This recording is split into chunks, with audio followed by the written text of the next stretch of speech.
Hi friends, welcome back to Mazhathulli creations. ഈ channel നിങ്ങൾ ആദ്യമായിട്ടാണ് കാണുന്നതെങ്കിൽ സബ്സ്ക്രൈബ് ചെയ്യാൻ മറക്കല്ലേ. ആതിര നെല്ലിശ്ശേരിയിലേക്ക് കയറി വന്നെങ്കിലും അവന്തിക അതിനെ തടയുകയും ആതിരയെ മോശമായ രീതിയിൽ സംസാരിക്കുകയും ചെയ്യുന്നുണ്ട്. സേതുവും ബാക്കിയുള്ള എല്ലാവരും അവിടേക്ക് വരുന്നു. ഒടുവിൽ സന്ദീപും എത്തി. സന്ദീപ് എത്തിയപ്പോൾ അവന്തിക പറയുന്നുണ്ട്, ഇത് ഇനി നിന്റെ തീരുമാനമാണ്, നീയാണ് പറയുന്നത് ആതിര ഇവിടെ വേണോ വേണ്ടയോ എന്ന്. എന്നാൽ എല്ലാവരുടെയും മുന്നിൽ വെച്ച് സന്ദീപ് അത് പറയുന്നു. ആതിര എന്റെ ഭാര്യയാണ്, ഇപ്പോ എന്റെ ഭാര്യ മാത്രമല്ല, എന്റെ കുഞ്ഞിന്റെ അമ്മ കൂടിയാണ്. അതിലെല്ലാം ഉപരി ഞാൻ ആതിരയെ സ്നേഹിക്കുന്നുണ്ട്. അതുകൊണ്ട് ഒരു തരത്തിലും ഞാൻ ആതിരയെ ഉപേക്ഷിക്കാൻ തയ്യാറല്ല എന്ന് കൂടി പറഞ്ഞപ്പോൾ സന്തോഷത്തോടെ നിൽക്കുകയാണ് ആതിരയും അർച്ചനയും സച്ചിയും.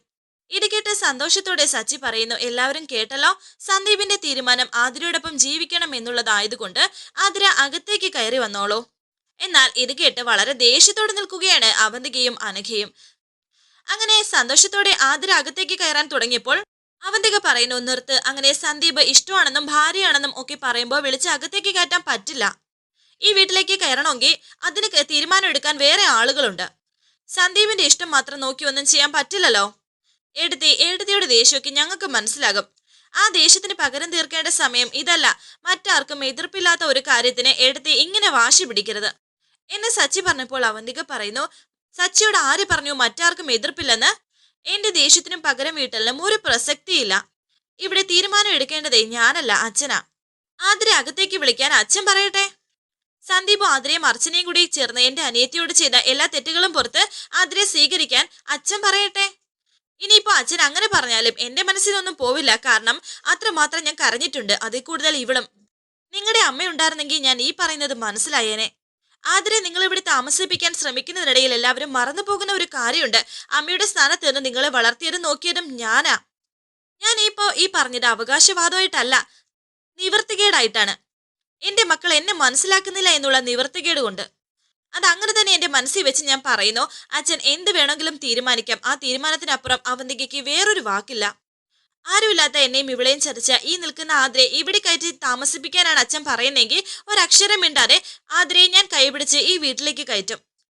ഇതിനും അച്ഛന്റെ തീരുമാനമാണ് പ്രധാനം. ഇത് കേട്ടപ്പോൾ അർച്ചന പറയുന്നു സേതുവിനോട്, അച്ഛാ, ഇന്നത്തോടെ ഇതിനൊരു അവസാനം ഉണ്ടാകണം. ഞാൻ ചെയ്ത തെറ്റുകൊണ്ടാണ് ഇതൊക്കെ സംഭവിച്ചത്. അതിന് എന്ത് ശിക്ഷ വേണമെങ്കിലും അച്ഛൻ എനിക്ക് തരാം. ദയവായി അച്ഛന് മറുത്തൊരു തീരുമാനം എടുക്കരുത്. സച്ചി പറയുന്നു, അതെ അച്ഛാ, ഇനിയും ഈ പ്രശ്നത്തെ വലിച്ചു നീട്ടണ്ട. സന്ദീപം പറഞ്ഞില്ലേ അവന്റെ ആഗ്രഹം എന്താണെന്ന്, അത് നമുക്ക് സാധിച്ചു കൊടുക്കുക അച്ഛാ. അവര് നല്ലതുപോലെ ജീവിക്കുമെന്ന് എനിക്ക് ഉറപ്പുണ്ട്. ചെയ്ത തെറ്റെല്ലാം മറന്ന് അച്ഛൻ സമ്മതിക്കണം. അർച്ചന പറയുന്നു, ഞാൻ ചെയ്ത തെറ്റ് അച്ഛനെ പൊറുക്കാൻ പറ്റുന്നതാണെങ്കിലും അല്ലെങ്കിലും അതിന്റെ ഭവിഷ്യത്ത് അനുഭവിക്കുന്നത് സന്ദീപും ആദ്രയുമാണ്. ഇനിയെങ്കിലും അവരുടെ ജീവിതം തുടങ്ങാൻ അവരെ അനുവദിച്ചൂടെ അച്ഛാ. എന്നാൽ എന്ത് പറയണമെന്ന് അറിയാതെ നിൽക്കുകയാണ് സേതു. തിരിഞ്ഞു നിന്നുകൊണ്ട് സേതു പറയുന്നു, ഈ വീട്ടിലെ എല്ലാ കാര്യങ്ങൾക്കും അഭിപ്രായം പറയേണ്ടതും തീരുമാനം എടുക്കേണ്ടതും ഞാനാണ്. പക്ഷേ അങ്ങനെ ചില തീരുമാനങ്ങൾ ഞാൻ എടുക്കുമ്പോൾ അത് പലർക്കും ഇഷ്ടമായി എന്ന് വരില്ല. പലരുടെയും മനസ്സ് വേദനിച്ചു എന്നിരിക്കും. ഇത് കേട്ട് എല്ലാവരും ടെൻഷനിലാണ്. അതുകൊണ്ട് ഇതുപോലെയുള്ള വലിയ വലിയ കാര്യങ്ങളിൽ തീരുമാനം എടുക്കുന്നതിന് മുമ്പ് ഞാൻ എൻ്റെ മക്കളോടും മരുമക്കളോടും അഭിപ്രായം ചോദിക്കാറുണ്ട് പലപ്പോഴും. ഇത് ഞാൻ അങ്ങനെ അഭിപ്രായം ചോദിക്കല്ല, ഇഷ്ടത്തിന് വിടുകയാണ്.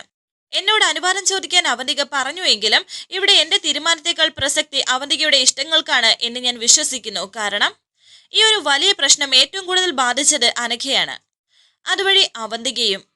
ഇനിയും ഞാനൊരു തീരുമാനം എടുത്ത് അവരെ രണ്ടുപേരെയും വീണ്ടും കണ്ണീരിലാഴ്ത്താൻ ഞാൻ ഉദ്ദേശിക്കുന്നില്ല. അതുകൊണ്ട് ഇതിൽ എന്തും തീരുമാനിക്കാനുള്ള പൂർണ്ണ ഉത്തരവാദിത്തം അവന്തികയ്ക്കും അനഘയ്ക്കുമാണ്. ഇത് കേട്ട് അവന്തികയും അനഘയും പരസ്പരം സന്തോഷത്തോടെ നോക്കുന്നുണ്ട്. വീണ്ടും സേതു പറയുന്നു, ഈ ഒരു ഒറ്റ പ്രശ്നത്തിൽ അവരുടെ തീരുമാനമാണ് നടപ്പിലാകേണ്ടതും. ഇത് കേട്ട് എല്ലാവരും ടെൻഷനോടെ നിൽക്കുന്നു. അർച്ചന അവന്തികയോട് വന്ന് പറയും. അർച്ചന അവന്തികയോട് ചോദിക്കുന്നു, എടുത്ത് ഇനിയെങ്കിലും ദേഷ്യമൊക്കെ മറന്ന് അവരെ ഒന്നിച്ച് ജീവിക്കാൻ അനുവദിച്ചൂടെ എന്ന്. എന്നാൽ അവന്തിക പറയുന്നു, ഇല്ല, ഇത് എന്റെ വിദ്വേഷത്തിന്റെ കാര്യമല്ല, ഈ കുടുംബത്തിന്റെ കാര്യമാണ്. ഞങ്ങളെ ഒന്നാകെ ചതിച്ചതിന്റെ കാര്യം. ഞങ്ങളെ ചതിക്കാനും അതിന് കൂട്ടുനിൽക്കാനും ഓരോരുത്തര് താല്പര്യം കാണിച്ചപ്പോഴും ആ ചതിയിൽ ആരുടെയൊക്കെ കണ്ണ് നിറയുന്നു എന്ന് നിങ്ങൾ ആരും മനസ്സിലാക്കിയില്ല. അതിനുള്ള ശിക്ഷയാണ് ഇതൊക്കെ. അതുകൊണ്ട് നീ തന്നെ നിന്റെ അനിയത്തിയെ പറഞ്ഞു വിട്ടേക്കണം എന്ന് പറഞ്ഞ് അവന്തിക അകത്തേക്ക് കയറി പോകാൻ തുടങ്ങിയപ്പോൾ വീണ്ടും അർച്ചന അവന്തികയോട് ഇങ്ങനെ അപേക്ഷിക്കുകയാണ്.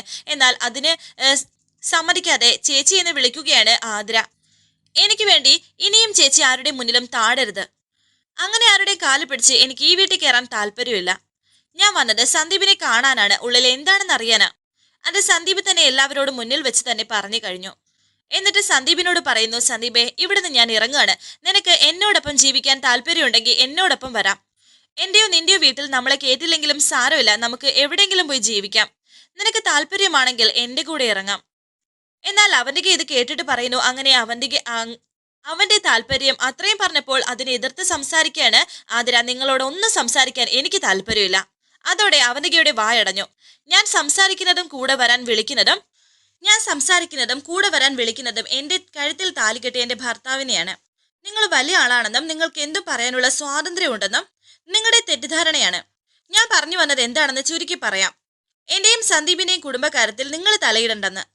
സന്ദീപെ ഞാൻ ഇറങ്ങുകയാണ് എന്ന് പറഞ്ഞ് ആതിര പോകാൻ തുടങ്ങിയപ്പോൾ ആതിരയെന്ന് പിന്നിൽ നിന്ന് വിളിക്കുകയാണ് സന്ദീപ്. പ്രതീക്ഷയുടെ ഒരു നോട്ടം നോക്കുകയാണ് ആതിര. ആതിരയുടെ അടുത്തേക്ക് സന്ദീപ് വന്നിട്ട് പറയുന്നു, ഞാനും നീയും സ്നേഹിച്ചതും വിവാഹം കഴിച്ചതും ഒരുമിച്ച് ജീവിക്കണം എന്നുള്ള ആഗ്രഹത്തോടെയാണ്. ആ ആഗ്രഹം നമുക്ക് ഇപ്പോഴും ഉണ്ട്. അത് ഈ വീട്ടിൽ തന്നെ വേണമെന്നേ എനിക്ക് ഒട്ടും നിർബന്ധമില്ല. അതുകൊണ്ട് നിന്നോടൊപ്പം ഞാനും വരുന്നു എന്ന് പറഞ്ഞ് സന്ദീപ് ആതിരയുടെ കയ്യിലിരുന്ന ബാഗ് വാങ്ങി. നിങ്ങളുടെ എല്ലാം അനുവാദം വാങ്ങി ഒന്നിക്കണം എന്നായിരുന്നു ഞങ്ങളുടെ തീരുമാനം. അതൊരിക്കലും നടക്കില്ല എന്ന് തിരിച്ചറിഞ്ഞുകൊണ്ട് നിങ്ങൾക്കിടയിൽ ഒരു ശല്യമായി ഇനിയും തുടരാതെ ഞങ്ങൾ ഇവിടെ നിന്ന് ഇറങ്ങുകയാണ്. ഇത് കേട്ട് അർച്ചന അവരുടെ അടുത്തേക്ക് വന്നിട്ട് പറയുന്നു, ഇതിനെല്ലാം കാരണക്കാരി എന്ന് പറയുന്ന ആള് ഞാനല്ലേ? അപ്പോ എനിക്കും ഇവിടെ തുടരാൻ അനുവാദമില്ല. ഇത് കേട്ടിട്ട് സേതു അർച്ചനയൊന്ന് നോക്കുന്നുണ്ട്. വീണ്ടും അർച്ചന പറയുന്നു, എന്റെ അനിയത്തിക്ക് സ്ഥാനമില്ലാത്ത വീട്ടിൽ നിന്നും എല്ലാവരുടെയും മനസ്സിൽ നിന്നും ഞാനും ഇറങ്ങുകയാണ്. ഇത് കേട്ട് സച്ചി പറയുന്നു, ഈ വിഷയത്തിൽ സന്ദീപ് എടുത്ത തീരുമാനമാണ് എന്റെയും. ഞാനും അർച്ചനയും ഒരുമിച്ച് ജീവിക്കാനല്ലേ ഞങ്ങളെ വിവാഹം കഴിപ്പിച്ചത്. അപ്പോൾ എന്റെ ഭാര്യ ഉള്ളിടത്ത് വേണമല്ലോ ഞാനും വേണ്ടത്. അർച്ചന ചെയ്ത തെറ്റിന് പ്രായച്ചിത്തമായി ഞാനും ഇറങ്ങുവാണ്. ഏട്ടാ എന്നെയും കൂടി നിങ്ങളൊന്ന് കൊണ്ടുപോകുവോ? എനിക്ക് നിങ്ങളോടൊപ്പമാണ് താമസിക്കേണ്ടത് എന്ന് പറഞ്ഞ് സ്നേഹയും സച്ചിയുടെ കൈ പിടിച്ചു. സ്നേഹ എന്ന് അവന്തിക വിളിച്ചപ്പോൾ സ്നേഹ പറയുന്നു, ഏട്ടത്തി എന്നോട് ദേഷ്യപ്പെടണ്ട. അർച്ചനയെടുത്ത് ഈ വീട്ടിൽ നിന്ന് ഇറങ്ങിപ്പോയാൽ ഞാനും കൂടെ പോകും. സച്ചി സേതുവിനോട് പറയുന്നു, അച്ഛൻ ഒന്നുകൂടി ഒന്ന് ആലോചിച്ച് നോക്ക്. ഇതെല്ലാം ഇവിടം കൊണ്ട് നിർത്തണോ അതോ പരസ്പരം വഴക്കടിച്ച് പിരിയണോ എന്ന്. കുറച്ചു നേരം കൂടി അച്ഛന്റെ വിളിയും കാത്ത് ഞങ്ങൾ ഈ മുറ്റത്തുണ്ടാകും. അപ്പോഴും അച്ഛന്റെ തീരുമാനം ഈ മൗനമാണെങ്കിൽ ഞങ്ങൾ ഇവിടുന്ന് വേറെ എങ്ങോട്ടെങ്കിലും പോകും.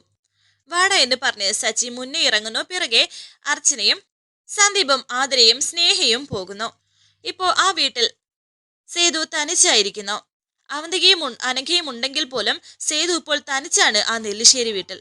ഒന്നും മിണ്ടാതെ സേതു അങ്ങനെ തന്നെ ആ മുറ്റത്ത് നിൽക്കുന്നുണ്ട്. ഒരു വിളി പ്രതീക്ഷിച്ച് ഇടയ്ക്ക് സച്ചി ഒന്ന് തിരിഞ്ഞു നോക്കിയെങ്കിലും സേതു ഒന്നും മിണ്ടാത്തത് കൊണ്ട് തന്നെ അവരും പോകുന്നു. ഒന്നും മിണ്ടാതെ അവന്തികയും അനഘയും മുറിയിലേക്ക് കയറിപ്പോയി. എല്ലാവരെയും വിഷമത്തോടെ നോക്കി നിൽക്കുകയാണ് സേതു.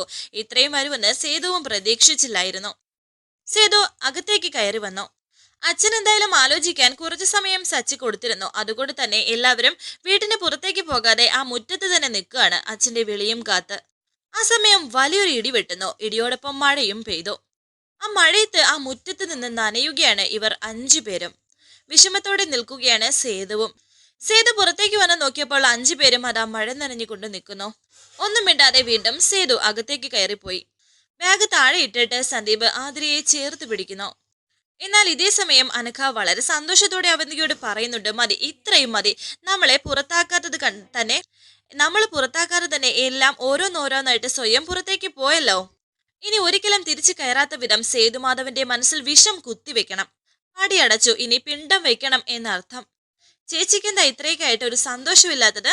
അവന്തിക പറയുന്നു, ഞാനൊരു കാര്യം പറയട്ടെ, നീ ചിന്തിക്കുന്ന പോലെയും പറയുന്നത് പോലെയും ഒന്നും നടക്കാൻ പോകുന്നില്ല. അവരാരും ഇവിടെ വിട്ട് എങ്ങും പോകുന്നില്ല. പോയി എന്ന് കരുതുന്നവരെ 1 മണിക്കൂറിനുള്ളിൽ ഇവിടെ ഉണ്ടാകും, ആതിര ഉൾപ്പെടെ. ഇത് കേട്ട് അനഘ പറയുന്നു, ചേച്ചി എന്തൊക്കെയാ ഈ പറയുന്നത്? അവളെ ഈ വീട്ടിൽ കയറ്റാനോ അത് നമ്മളിവിടെ ഉള്ളപ്പോ? എങ്കിൽ അനഘ ഈ വീട്ടിൽ ഉണ്ടാവില്ല, ഞാൻ ഇപ്പോഴേ പറഞ്ഞേക്കാം. അവന്തിക പറയുന്നു, എങ്കിൽ നീ പോകുന്നതാ നല്ലത്. എടി, നിനക്ക് തോന്നുന്നുണ്ടോ മക്കളെല്ലാം ഇങ്ങനെ പുറത്ത് മഴയും കൊണ്ട് നിൽക്കുമ്പോ സേതുമാധവന് സമാധാനം കിട്ടുമെന്ന്? ഇല്ല, സേതുമാധവൻ ഇപ്പോ ചിന്തിക്കുന്നുണ്ടാവും എന്ത് തീരുമാനം എടുക്കണം എന്നറിയാതെ. എനിക്കറിയാം ആ ആലോചന ചെന്ന് എത്താൻ പോകുന്നത് എവിടെയാണെന്ന്. അനഘ പറയുന്നു, ചേച്ചി അർച്ചനയെ കൊണ്ട് തന്നെ പൊറുതി മുട്ടി ഇവിടെ. അപ്പോ അനഘയും കൂടി ഇങ്ങോട്ട് കെട്ടിയെടുത്താൽ എന്താ സംഭവിക്കാന്ന് നമുക്ക് ഊഹിക്കാവുന്നതല്ലേ ഉള്ളൂ. ഒരു ശ്വാസം വിടാൻ പോലും പറ്റിയെന്ന് വരില്ല. അവന്തിക പറയുന്നു, അത് നിന്റെ മറ്റൊരു തോന്നലാണ്. എല്ലാവരും കൂടി അകത്ത് കയറിയിട്ട് വേണം ഇനി അവന്തികയ്ക്ക് മറ്റൊരു കളി കളിക്കാൻ. ചേച്ചി എന്താ ഉദ്ദേശിക്കുന്നത് എന്ന് അനഘ ചോദിച്ചപ്പോൾ അവന്തിക ചിരിച്ചുകൊണ്ട് പറയുന്നു, ഉദ്ദേശമല്ല, ഇപ്പൊ നടക്കാൻ പോകുന്നത് എന്താണെന്ന് ഞാൻ പറഞ്ഞു തരാം. ഞാൻ താഴേക്ക് പോകുമ്പോൾ സേതുമാധവൻ അവരെ തിരിച്ചു വിളിച്ചൂടെ എന്ന് എന്നോട് ചോദിക്കും. ആദ്യം എതിർപ്പ് പ്രകടിപ്പിക്കുന്ന ഞാൻ സേതുമാധവന്റെ വിഷമം കണ്ടലിഞ്ഞ് അവസാനം നിവർത്തിയില്ലാതെ സമ്മതിച്ചു കൊടുക്കും. ഞാൻ സ്കോർ ചെയ്യും. ഞാൻ സമ്മതിച്ചു എന്ന് പറയുമ്പോൾ വെറും ഒരു സമ്മതമല്ല, അർച്ചനയെ കുറ്റപ്പെടുത്തിക്കൊണ്ടുള്ള ഒരു സമ്മതം. അതോടെ സേതുമാധവന്റെ മനസ്സിൽ ഒരു പടിക്ക് മുകളിലല്ല അവന്തികയുടെ സ്ഥാനം, ഒരുപാട് പടിക്ക് മുകളിലാണ്. ഇനി സേതുമാധവൻ അങ്ങനെ ചേച്ചിയോട് ആവശ്യപ്പെട്ടില്ലെങ്കിലോ?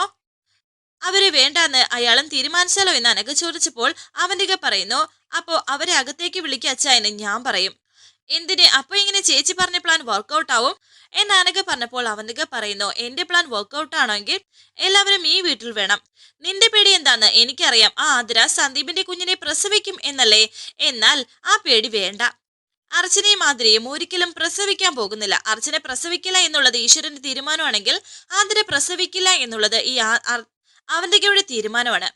10 മാസം ചുമന്ന് പ്രസവിക്കാനേ ഉള്ളു പാട്, അത് നശിപ്പിക്കാൻ ഒരു പാടുമില്ല. ചേച്ചി, ഇപ്പോ നമുക്ക് കിട്ടിയിരിക്കുന്നത് ഒരു വലിയ അവസരമാണ് അവരെ പുറത്താക്കാൻ. അത് നഷ്ടപ്പെടുത്തുന്നത് നല്ലതുപോലെ ആലോചിച്ചിട്ട് വേണമെന്ന് അനഘ. ആലോചിക്കാൻ ഒന്നുമില്ല, നമ്മൾ വേണ്ടാതെ വാശി പിടിച്ചാൽ സേതുമാധവന് നമ്മളോട് ഒരു സംശയം തോന്നിയെന്ന് വരും. ഒരു തരത്തിലും ഒരു സംശയത്തിനും ഇടം കൊടുക്കരുത്.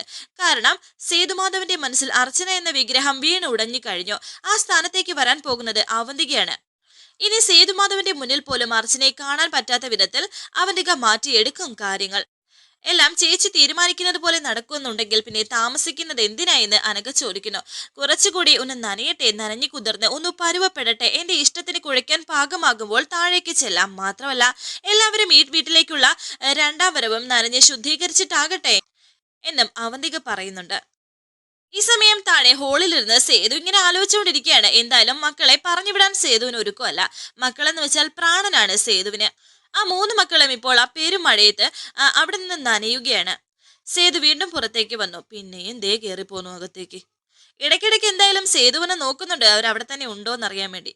ഈ സമയം അവനിക താഴേക്ക് ഇറങ്ങി വന്നപ്പോൾ സേതു ചോദിക്കുന്നുണ്ട്, മോളെ അത് എന്നൊക്കെ പറഞ്ഞ ഒരു പരിങ്ങളോട് സംസാരിച്ചപ്പോൾ അവന്തിക അങ്ങോട്ട് പറയുന്നു, അച്ഛൻ എന്നോട് സംസാരിക്കാൻ പോകുന്ന കാര്യം എന്താണെന്ന് എനിക്ക് മനസ്സിലായി, പക്ഷേ അത് വേണ്ടച്ചാ. എന്നെ അനഘയും വാശിയോടെ തോൽപ്പിക്കാമെന്ന് കരുതിയിട്ട് അവർ ഒറ്റക്കെട്ടായിട്ട് ഇങ്ങനെയൊക്കെ ചെയ്യുന്നത്. എനിക്ക് എതിർപ്പ് ആതിരയോട് മാത്രമാണ്, ആതിര ഇവിടെ താമസിക്കുന്നതിനോട്. അതിപ്പോ സ്നേഹയടക്കം ഇവിടെയുള്ളവര് പുറത്തുനിന്ന് പ്രതീക്ഷിക്കുന്നത് അവരുടെ അച്ഛനെ കൂടി തോൽപ്പിക്കാനാണെന്ന് ഇനിയും മനസ്സിലായില്ലെങ്കിൽ അത് നമ്മുടെ ആരുടെയും തെറ്റല്ലല്ലോ. ഇതേ സമയം സന്ദീപും ആതിരയും പരസ്പരം ഇങ്ങനെ വിഷമത്തോടെ നോക്കുന്നുണ്ട്. സച്ചിയും ഇവരെ രണ്ടുപേരെയും വിഷമത്തോടെ നോക്കുകയാണ് അർച്ചനയും സ്നേഹിയും. വരാനിരിക്കുന്ന പുതുപുത്തൻ എപ്പിസോഡുമായി വീണ്ടും കാണാം. Thank you for watching. Please subscribe, like, share my channel.